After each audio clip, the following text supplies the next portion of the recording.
Solo para recapitular, hermanos, el primer milagro mesiánico fue la cura de una enfermedad incurable como lo que fue la lepra, y vemos cómo el Mesías sanó a un leproso, dando por terminado el susodicho, ¿verdad? O la comunicación que había de que habían enfermedades las cuales eran imposibles de sanar. Sabemos que para nuestro Señor no hay nada imposible. El segundo milagro mesiánico fue la sanación espiritual de un problema de índole demoníaca. Fue la expulsión de un demonio que causaba mudez en la persona. Eso fue una sanación espiritual imposible para los hombres, pero no imposible para nuestro Señor.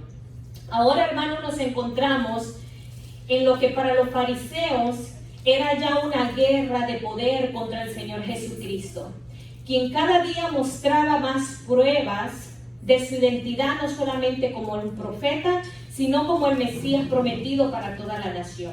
Ya en este punto los fariseos estaban en esa etapa de la historia donde nunca antes la entidad religiosa se había encontrado en tal dilema de qué hacer con este profeta que se autodenominaba el Hijo de Dios y presentaba las pruebas de que era el Hijo de Dios, dándoles a entender a ellos que la iglesia estaba recibiendo al Mesías prometido. Por tanto, la iglesia tenía que entregarle el poder y el control al Mesías para que gobernara al pueblo. En esto, hermanos, nos lleva al tercer milagro mesiánico. Este milagro mesiánico es sumamente controversial por muchos aspectos. En este milagro Jesús no solamente produce el acto sobrenatural o el milagro sobre una persona, sino que también nos enseña y le enseña a sus discípulos una falsa doctrina y una falsa enseñanza que había sido entregada por los líderes religiosos por generaciones, y abre las puertas a un nuevo mecanismo del evangelio. Así que este milagro mesiánico es de mucha importancia para nosotros el día de hoy, así como lo fue también para sus discípulos en ese tiempo y todas las personas que estaban alrededor de él. Hay mucho contenido, pero esta noche, por cuestión de tiempo, vamos a ir únicamente a ahondar en lo que fue el milagro. Pero a todos ustedes les pido que por favor, si esta palabra llega a su corazón, honden la escritura en el capítulo 9 de Juan y lo estudian todos. Son 41 versículos llenos de mucha información. Pero el tercer milagro mesiánico del cual vamos a hablar esta noche es la curación de un ciego de nacimiento. Ese fue el tercer milagro mesiánico de Jesús. Hermanos, desde el Génesis hasta este momento en el libro de Juan, no se había registrado jamás la sanación de un ciego de nacimiento. Es más, para el pueblo de Israel, alguien que naciera con un defecto físico era excluido, porque si ustedes se recuerdan, en el libro de Levíticos, allá en el capítulo 21, el Señor mismo dice que cualquiera que naciera con un defecto físico no puede servir en el templo. Y Él menciona algunas de estas enfermedades o defectos físicos, y entre ellas están los ciegos.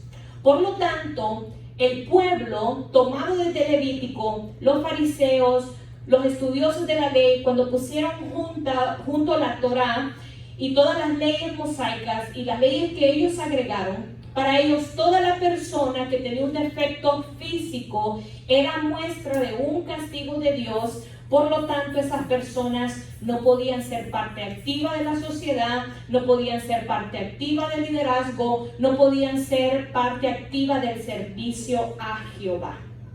Los fariseos habían enseñado por generaciones que el único que podía curar un defecto físico de nacimiento era el Mesías. Pero ellos se enfocaban en uno de estos defectos en particular, que es la ceguez de nacimiento. Y les voy a explicar por qué en particular este defecto de nacimiento era el cual ellos ponían más atención. Y esto se debe, hermanos, a ciertas profecías que vamos a encontrar en los Salmos y en el libro de Isaías. Voy a leérselo rápidamente en Salmos 146:8. Dice la escritura: Jehová abre los ojos a los ciegos, Jehová levanta a los caídos, Jehová ama a los justos. En el libro de Isaías, capítulo 35, versículo 5, la palabra nos dice: entonces los ojos de los ciegos serán abiertos y los oídos de los sordos se abrirán. Basados en estas escrituras, en estos salmos, en esta profecía, en el libro de Isaías, se había enseñado al pueblo por generaciones de que había un milagro en específico de una persona que tuviera un defecto de nacimiento, que ellos tenían que poner suma atención porque ya estaban las escrituras que iba a suceder y que este milagro iba a poder ser hecho únicamente por el Mesías prometido, y este era una persona que era ciega de nacimiento. Amén, amados. Esto nos lleva a ver lo que sucedió en este milagro, y lo vamos a dividir en dos partes en esta noche, pero realmente todo el capítulo 9 tiene 5 divisiones para aquellos que van a estudiar este capítulo más adelante. Pero vamos a ver la primera división, y esto sería lo que sucede antes del milagro. Vamos a ir al capítulo 9 del libro de Juan y vamos a estudiar el versículo 1 y 2.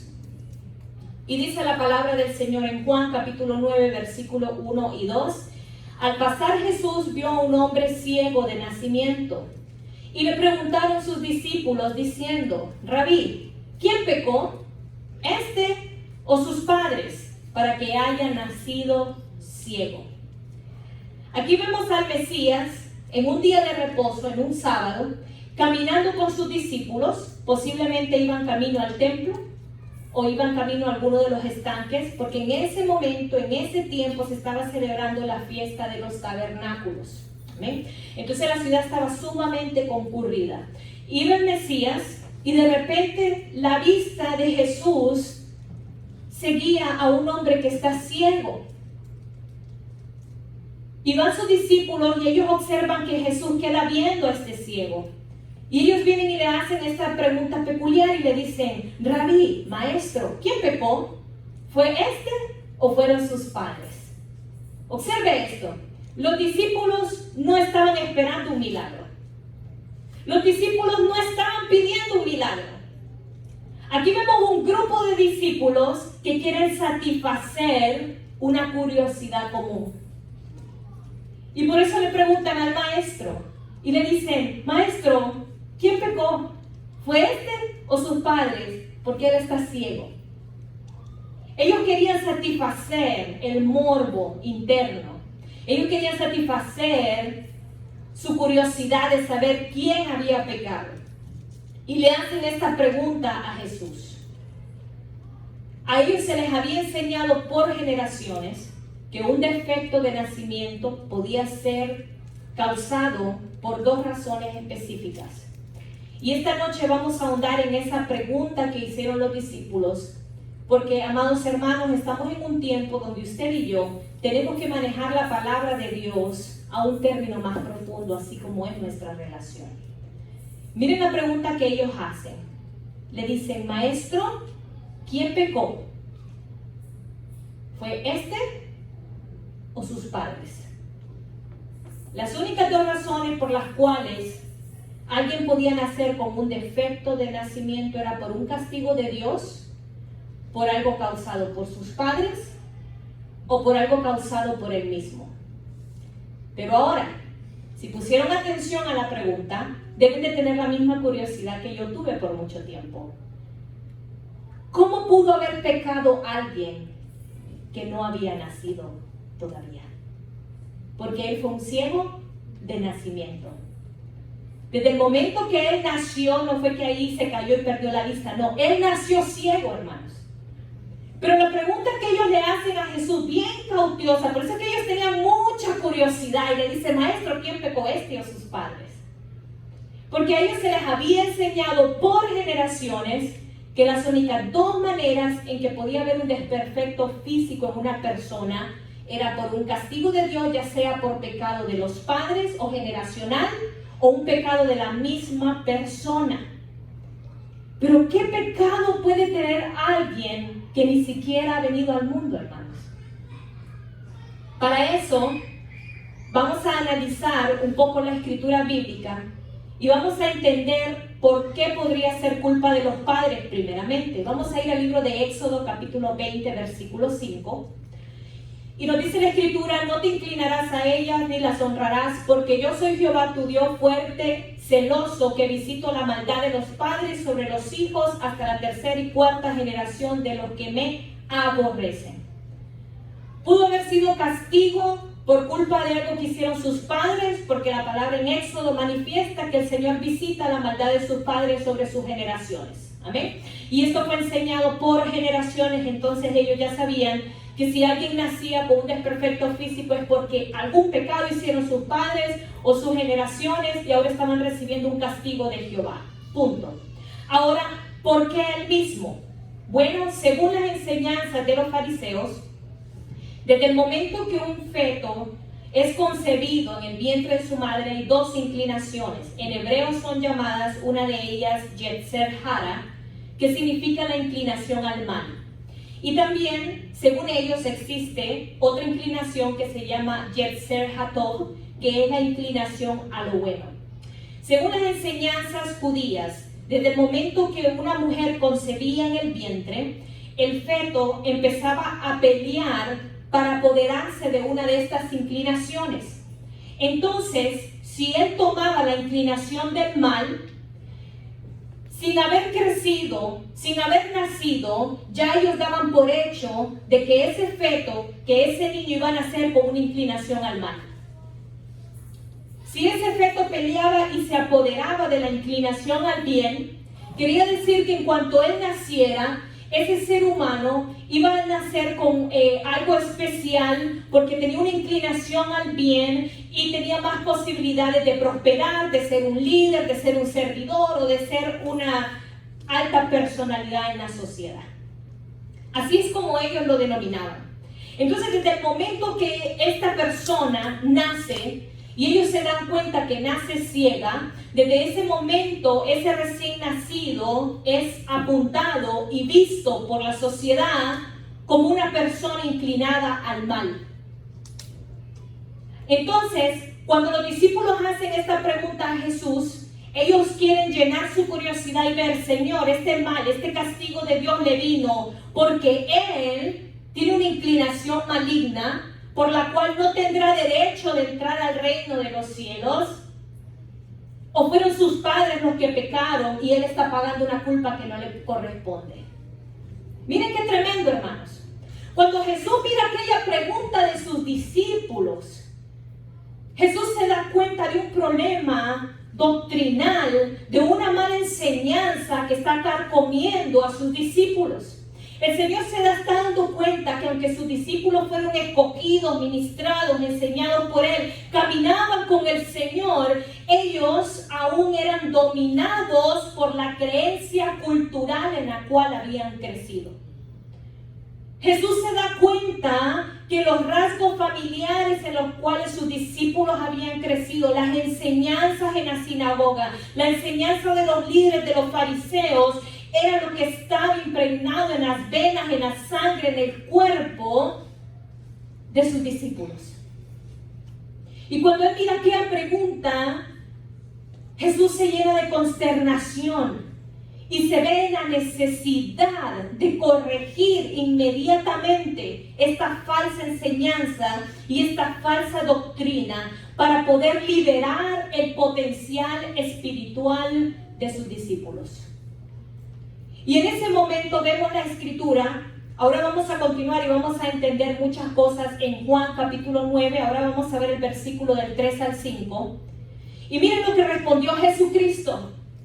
Jesucristo les dice: no es que pecó ni sus padres, sino para que las obras de Dios se manifiesten en él. Me es necesario hacer las obras del que me envió, entre tanto que el día dura y la noche viene cuando nadie puede trabajar. Entre tanto que estoy en el mundo, luz soy del mundo. Hermanos, Jesús no viene a enseñarles a sus discípulos un evangelio nuevo. No, hermanos. Jesús viene a enseñarles el verdadero evangelio que tuvo que haber sido ministrado por los líderes religiosos, por las generaciones, por las familias, a sus discípulos. El Señor viene a hablarles de lo verdadero, quiere librarlos de la cultura, viene a librarlos de las enseñanzas generacionales, viene a librarnos de las falsas doctrinas, viene a librarnos de las falsas revelaciones acerca de Dios y lo más importante, viene a librarlos de la falsa imagen que tenían de Dios. Porque ellos servían a un Dios que es justo, pero lo estaban poniendo como un Dios injusto. Yo no sé si usted me está entendiendo esta noche. Desde el momento que miran a alguien que nació con un defecto físico y ellos adjudican que esa persona está de esa manera porque es un castigo de Dios, y que si no es por sus padres, es por él mismo, ellos están dando a entender que Dios no es un Dios justo, misericordioso y amoroso como lo demuestra su palabra. Y Jesús se ve en la penosa necesidad de quitar de sus discípulos esta falsa imagen de Dios. ¿Por qué? Porque si usted adora a un Dios que no es el Dios verdadero, todo lo que usted hace va a ser echado a la basura. Jesús necesitaba rescatar a sus discípulos. Jesús necesitaba quitar las cadenas invisibles de los rasgos culturales, de las costumbres familiares, del legalismo, de la religiosidad, para que sus discípulos pudieran ver al Dios verdadero y pudieran creer en el Dios todopoderoso. Que pudieran entender que Dios los amaba y que la única barrera que hay para nuestro corazón, para que Él pueda llegar a nuestro corazón, muchas veces somos nosotros mismos. Porque así como los discípulos, muchas veces, o la mayoría de las veces, nosotros cargamos con muchas reglas, ideologías, costumbres, malas doctrinas y malas enseñanzas que no son las que están en la palabra de Dios. Por lo tanto, la imagen del Dios verdadero que nosotros tenemos puede ser la equivocada. Y Jesucristo viene en su amor y viene a rescatar a sus discípulos y viene a rescatarnos a nosotros también. Porque Jesús viene y les da otra revelación sumamente importante, hermanos. Y les dice: mientras yo esté en el mundo, luz soy del mundo. Ahora les hago esta pregunta. Entonces, ¿qué sucede cuando Jesucristo es tomado y ahora está a la diestra del Padre y ya no está físicamente aquí en la tierra? ¿Quién cree usted que es la luz del mundo? Amén. La iglesia.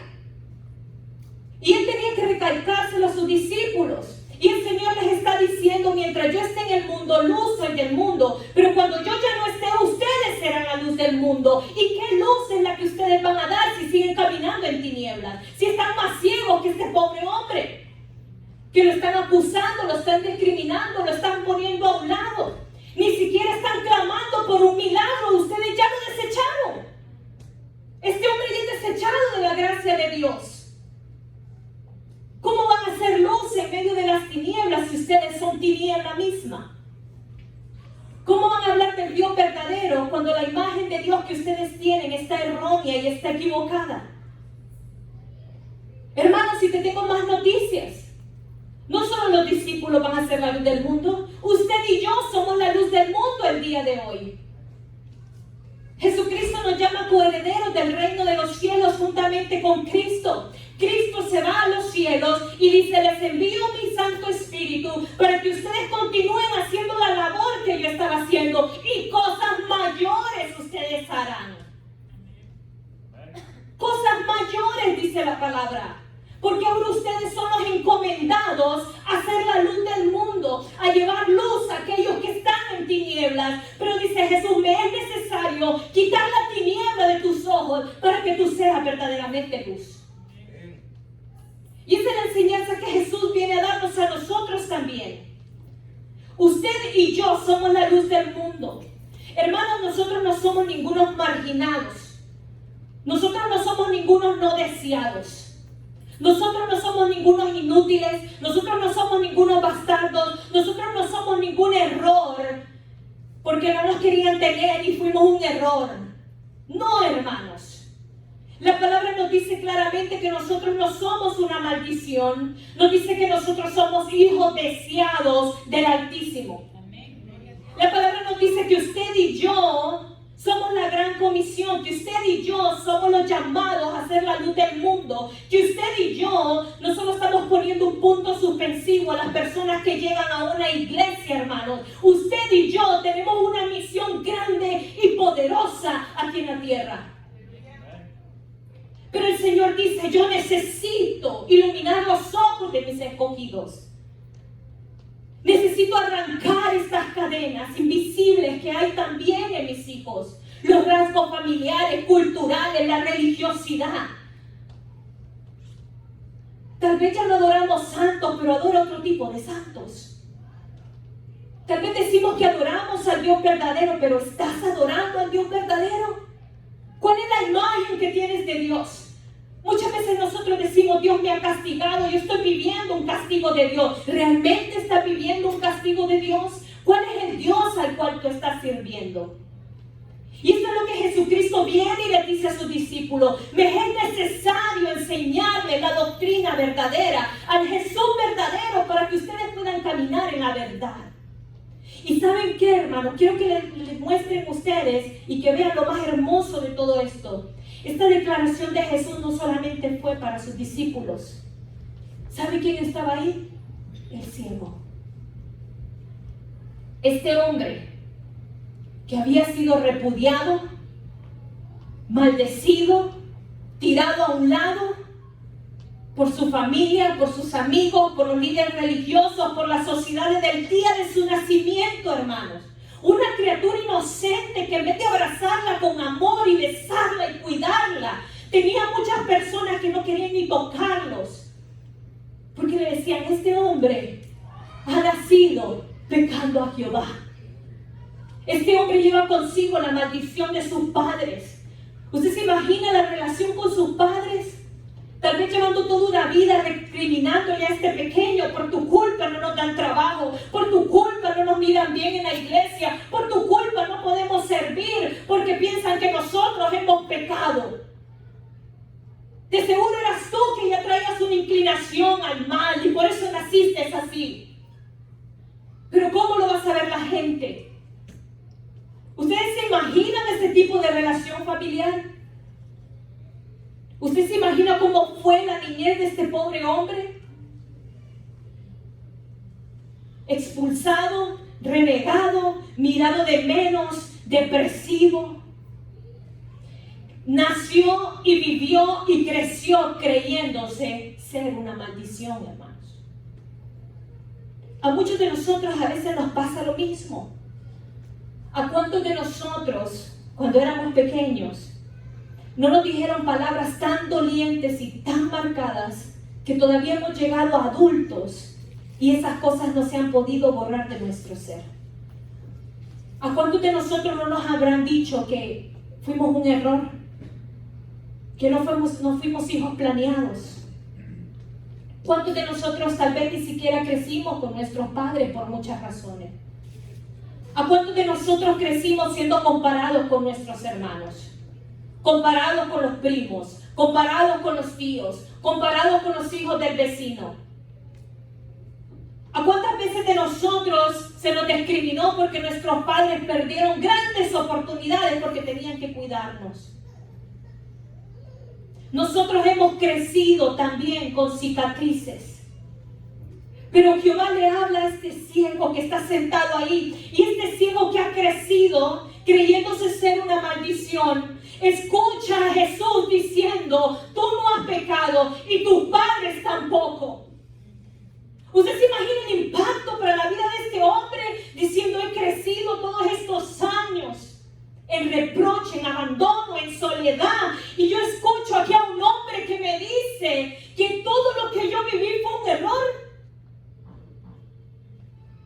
que yo soy merecedor de amor, de cariño, de un abrazo, de sustento. Tal vez este hombre nunca recibió un abrazo de amor, hermanos. En esa cultura las reglas eran rígidas, eran fuertes. Tal vez este hombre no tuvo realmente alguien que lo mirara con compasión y le dijera: te amo con todo mi corazón. Hay un Dios que te ama. ¿Por qué? Porque todo el mundo ya lo señalaba de que él era una maldición y que estaba pagando por un pecado, o él era pecado. Si los mismos discípulos no estaban pidiendo un milagro para este hombre, porque ya lo tenían justiciado y puesto a un lado, ¿usted se imagina las esperanzas que este hombre tenía? Jesús le habla también a él. Y Jesús rompe una cadena de daños, de error, de mala información, de malas costumbres en el corazón de este hombre. El Señor rompe estas malas enseñanzas. El Señor rompe el dolor de la depresión, de la injusticia, de la baja estima, de la discriminación por años. Jesucristo arranca el nudo del corazón de este hombre en ese momento. Y cuando eso sucede, cuando todo eso es roto, ahora este hombre está listo para el milagro.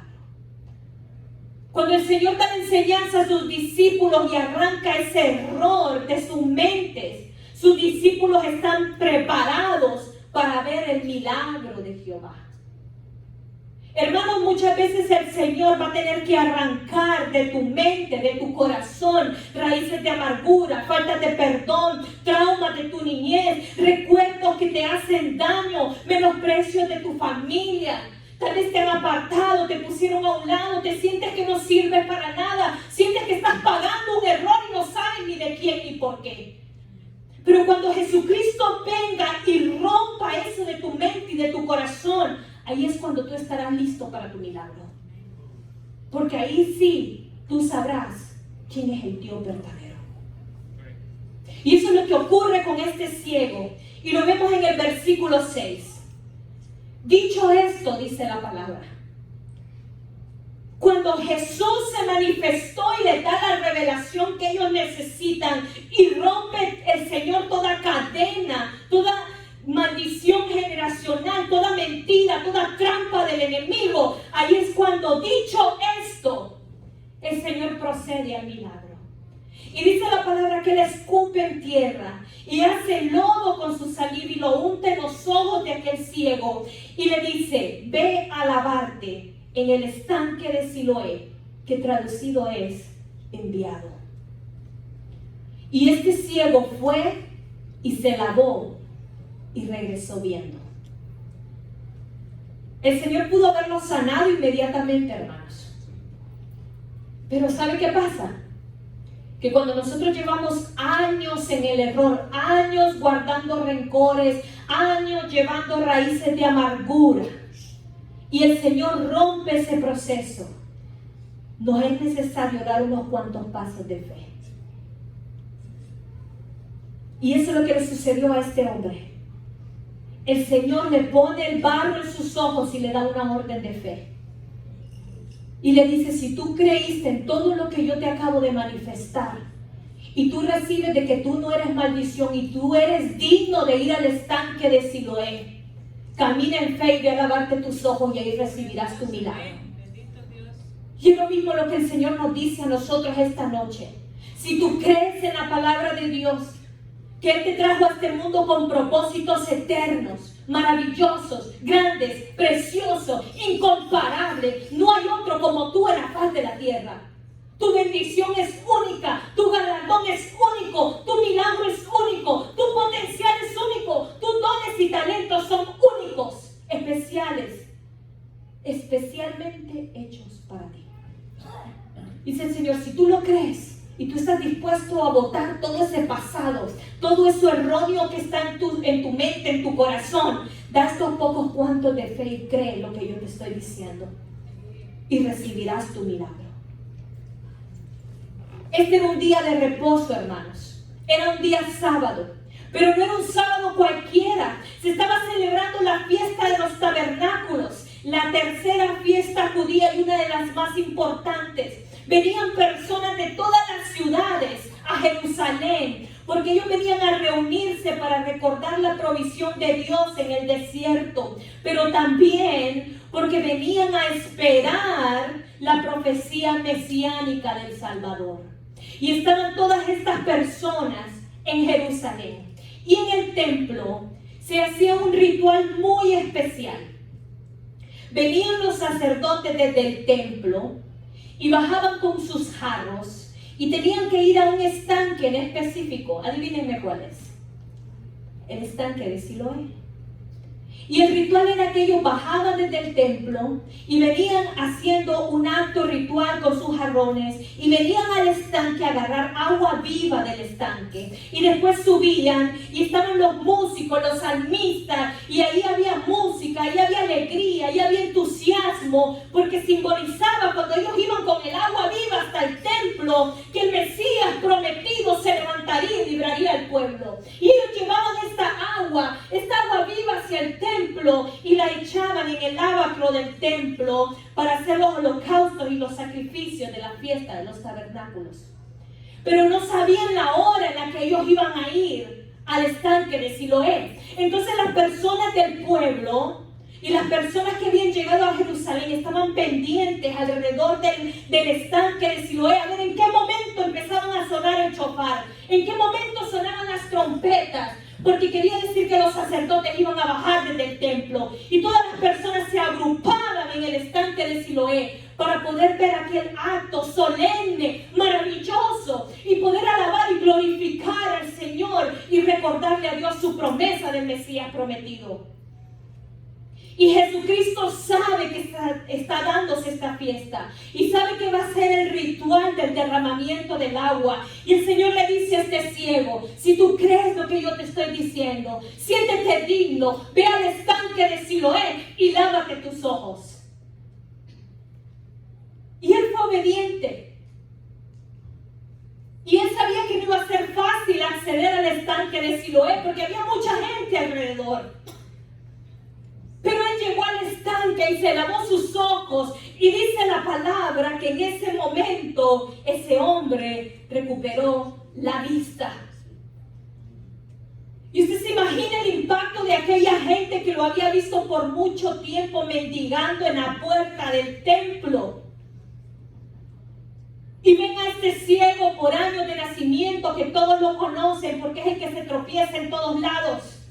Y llega a lavarse en el estanque de Siloé. Y cuando este hombre levanta su cabeza, dice el versículo 8: entonces los vecinos y los que antes le habían visto que era ciego, decían: ¿no es este el que se sentaba y mendigaba? ¿No es este el que mendigaba? Y unos decían: él es. Y otros decían: a él se parece. ¿Será o no será? No puede ser. Este hombre es ciego. Lo hemos visto por años.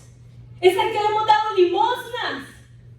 Y ellos estaban atónitos y decían: ¿será o no será? Y viene este hombre y se levanta y les dice: yo soy. Miren qué tremendo, hermanos. ¿Cuál es la implicancia de ese yo soy, hermano? Y con esto culmino esta noche. Muchos querían pretender o hacer entender que algo había cambiado en este hombre, que tal vez no era este hombre. A muchos de nosotros nos ha pasado que dicen: wow, qué cambio el que ha hecho usted. ¿Qué hizo? Parece otra persona. Parece que lo han cambiado, la han cambiado. Usted ya no es el mismo, usted ya no es la misma. ¿Qué pasó? Parece que se fue y vino otra persona totalmente diferente. Y nosotros cometemos un gran error y decimos: sí, es cierto, yo soy como otra persona. ¿Sabe por qué es un gran error, hermanos? Porque tenemos que comprender lo que hizo también este hombre. Y con orgullo mirar a esas personas y decirles: no, yo no he cambiado, yo no soy otra persona, yo soy la misma persona. Lo único que ahora vivo la vida verdadera que Jehová quería que yo viviera. Yo no he cambiado, no me borraron el cassette, no soy otra persona, porque eso sería negar la gloria que Jehová ha puesto sobre tu vida. No me han cambiado, no me han clonado, no soy otra persona. Yo soy la misma persona que antes pecaba, que antes tenía vicio, que antes era adúltera, que antes robaba, que antes bebía, que antes me drogaba, que era mujeriego. Lo que sea, hermano, ¿sabe qué? Con orgullo yo puedo decirle, yo soy. No me han cambiado, no soy diferente, soy la misma persona, pero ahora estoy viviendo la verdadera vida que Jehová quería para mí desde antes de la fundación del mundo.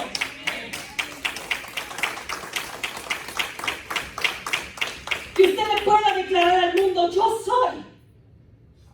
soy, porque ahora voy a disfrutar lo que el enemigo me ha querido robar, porque ya no vivo en tinieblas, porque ya no soy ciego, porque Jehová quitó las escamas de mis ojos y ahora yo veo al Dios verdadero. Yo veo la vida, yo he tomado las bendiciones que Jehová tiene para mí, los dones y talentos que Él tenía reservados para mi vida. Ya no se los doy al enemigo. Ahora yo vivo la vida que Jehová tenía para mí. Gloria a Dios.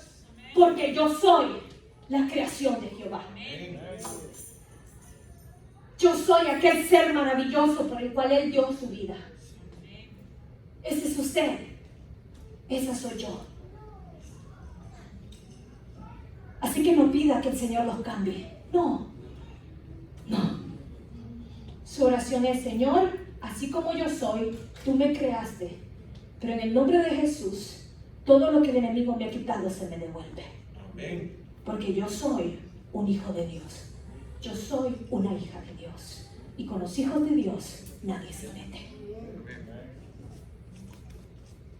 Eso es lo que significa ese yo soy que dijo este hombre ciego. Hermano, Jehová quiere devolverte la vista, porque un ciego no puede dirigir a otro ciego. Muchas veces, así como los fariseos pensaban que ellos eran los que tenían la luz y eran los que estaban viviendo más en ceguera. Y es lo que el Señor nos dice a nosotros esta noche. Entonces tienes que ser luz. Tienes que ser luz. Porque ustedes son los encomendados a llevarle la esperanza y la luz al mundo.